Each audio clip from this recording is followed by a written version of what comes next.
I gave away your stupid doll collection, Patricia sneered, arms crossed as if daring me to react. They were just gathering dust. The words hit like a slap. My childhood bedroom stood hollow, shelves stripped bare, each empty space a ghost of 20 years of care and dedication. Those dolls weren't just a collection. They were my history, my joy. And now they were gone. They were taking up space, she added with a shrug, her smirk more cutting than any insult. At least now some underprivileged kids will actually play with them. I forced my voice steady. Those weren't toys, Patricia. They were collectibles. Some of them museum grade. She waved a manicured hand dismissively. You're too old for dolls. I did you a favor. A favor, like the time she reorganized my kitchen or landscaped my garden without asking. But this wasn't just meddling. This was theft. Where did you take them? I asked, my grip on control slipping as my hands trembled. That charity shop on Mason Street. Her tone was as casual as if she were discussing the weather. They were thrilled. Thrilled, of course they were. Among those stupid dolls was an original 1968 Wild Lily, insured for $50,000, one of the many treasures she'd discarded. When did you do this? I pulled out my phone, hitting record. This morning. She leaned against the doorframe, inspecting her reflection. Had to make 3 trips in the SUV. Robert thinks it's about time you grew up, by the way. Robert, my husband. Always her ally. But he was out of town. Meaning this time, her actions were hers alone. I took a steadying breath and smiled. Thank you for letting me know where you took them. That'll make it easier. Her smirk faltered. Easier for what? Getting them back and pressing charges for theft. Her laugh was shrill, forced. Don't be ridiculous. They were just sitting here, wasting space in my house asterisk. Your house? I turned to face her fully. This is my childhood home, Patricia. The one my parents left to me. You and Robert live here because I let you, remember. Her face paled. I continued, pulling up photos and documentation on my phone. Every piece was cataloged and insured, including this one. I held up an image of the Wild Lily. It's worth $50,000. Her mouth opened, then shut. That's impossible. I showed her the authentication papers. What's impossible is you thinking this wouldn't have consequences. She stammered. I was just trying to help. No, Patricia, I said quietly, but firmly. You were trying to control me, like always. But this time you went too far. I turned on my heel and walked out, my phone dialing the police. Behind me, Patricia's voice climbed in panic. Wait, I'll fix it. I'll get them back. But I didn't stop. As I sat in my car, calmly giving the dispatcher the details, I felt the weight of years of her manipulation lift. Patricia thought she was teaching me a lesson about growing up. Instead, she was finally learning one about respect. The police arrived within 20 minutes. I stayed in the living room, methodically organizing my documentation while 2 officers interviewed Patricia in the kitchen. Her voice grew increasingly shrill, throwing around phrases like family matter and misunderstanding. Officer Chen, a composed woman about my age, sat across from me, reviewing the insurance records and photographs. This is incredibly thorough, Mrs. Mitchell, she said, impressed. Do you have the security footage? I nodded, pulling it up on my phone. The timestamp clearly showed Patricia making multiple trips to her SUV, hauling boxes of my meticulously packed dolls. She even laughed on the phone during one trip, her smugness on full display. I've contacted the charity shop, I said. They confirmed she brought everything in this morning. Unfortunately, they've already sold a few items. They're checking their sales logs now. A crash from the kitchen interrupted us. Patricia had knocked over a chair, her indignation growing louder. I was helping her, she insisted. They were just gathering dust. This is absurd. Officer Chen raised an eyebrow. Has she done anything like this before? I opened a spreadsheet on my laptop. It's a pattern, I explained, showing her the detailed record. The unauthorized garden renovation, the time she gave away my mother's heirloom china, the endless rearranging of my home without permission. She has no respect for boundaries. Officer Chen murmured her approval of my record-keeping. My phone buzzed with a message from Robert. Mom called me crying. What's going on? Why are the police at the house? Before I could reply, Patricia stormed into the living room, her composure unraveling. I just spoke to Robert, she announced triumphantly. He's coming home early to fix this. Mrs. Henderson, Officer Chen said, her tone firm. Please return to Officer Davis. We're not done with your statement. This is ridiculous, Patricia snapped. Emma's just being dramatic. She's always been jealous of my relationship with Robert. Possessive and immature. My jaw tightened. Is that why you gave away my collection? To teach me a lesson? They were turning this place into a museum. Robert agrees with me. You need to grow up and focus on being a proper wife, not playing with toys. The room went silent, her words hanging in the air like a slap. Even Patricia seemed to realize she'd overstepped. Officer Chen stood. Mrs. Henderson, you've admitted to knowingly removing and disposing of Mrs. Mitchell's property without permission, and by your own words, with intent to control her behavior.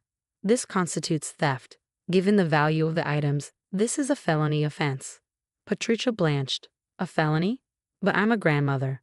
I volunteer at church. You can't arrest me. We can, and we will. Officer Davis said, stepping in. Please stand up and place your hands behind your back. As Patricia was escorted out, a car screeched into the driveway. Robert hurried up the walkway, his face a mixture of anger and confusion. Emma, what the hell is going on?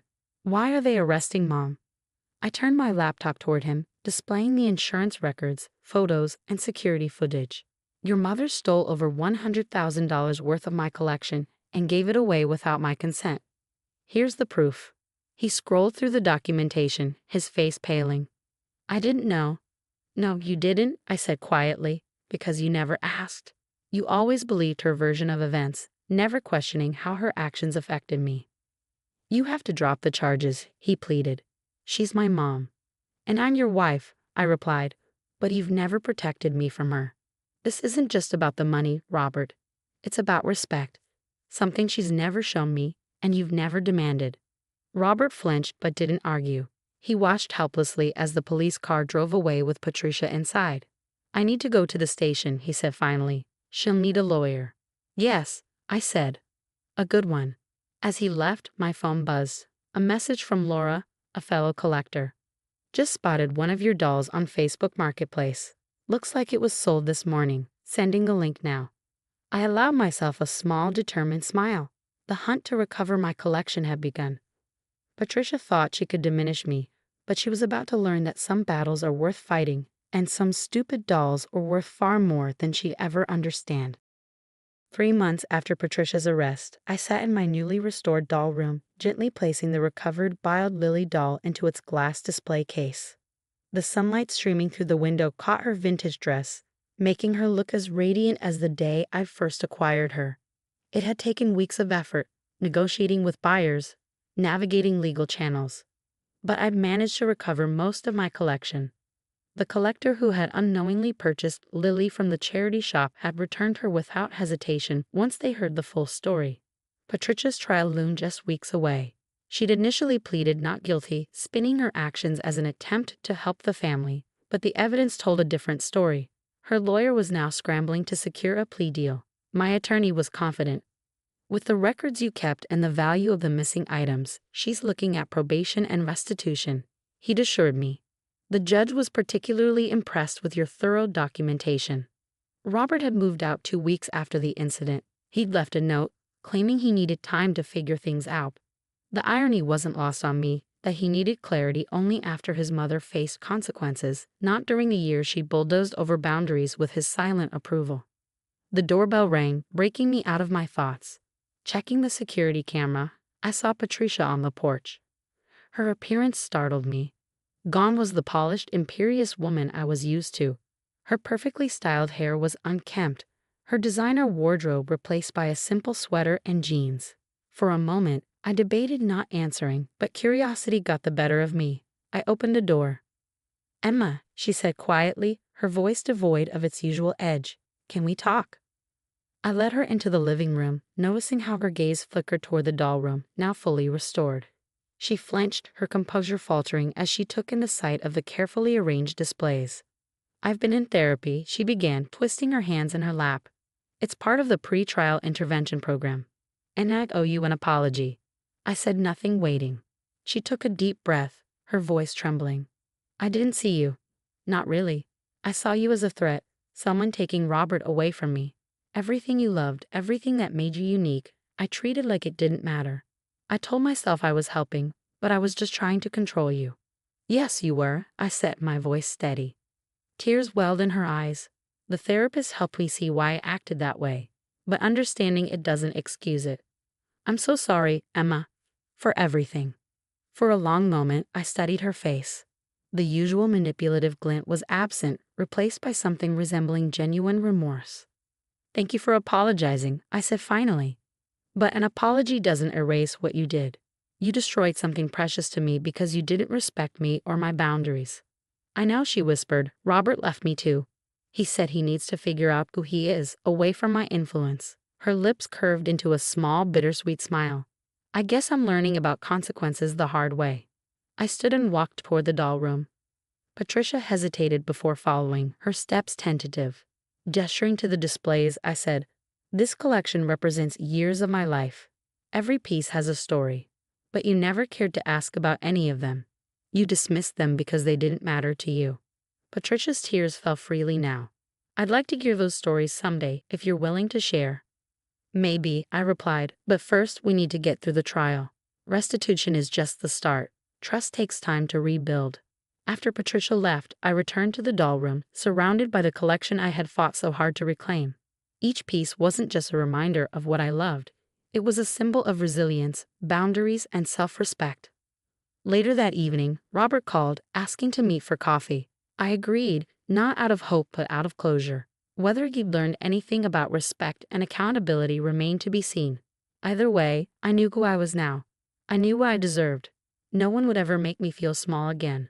I reached for Lily, smoothing her tiny vintage dress. "We've both been through a lot," I said softly, smiling at her. "But we're right where we belong." Patricia had tried to teach me a lesson about growing up. Instead, she'd learned one about respect, boundaries, and the true value of the things she dismissed as worthless.